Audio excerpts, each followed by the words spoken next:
In today's other news, Dr. Samuel Zacate, the president's lead physician, said that President Bongbong Marcos Jr. is on his way to a complete recovery after testing positive for COVID-19 last Friday.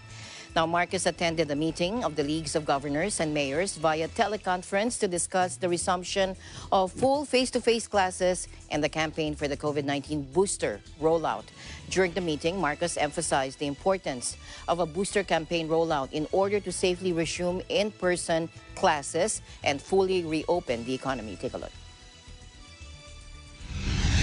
Gawin natin itong booster rollout at makakatiyak tayo. Wala nang lockdown. At ayaw na namin magkaroon ng lockdown.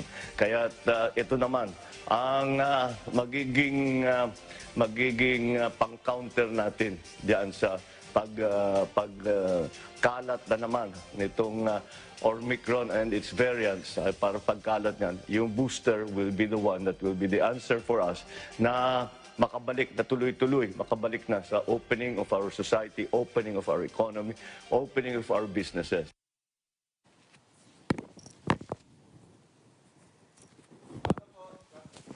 He also noted that results of Marcos' examination earlier in the day indicate that his vital signs are all within normal limits and exemplary.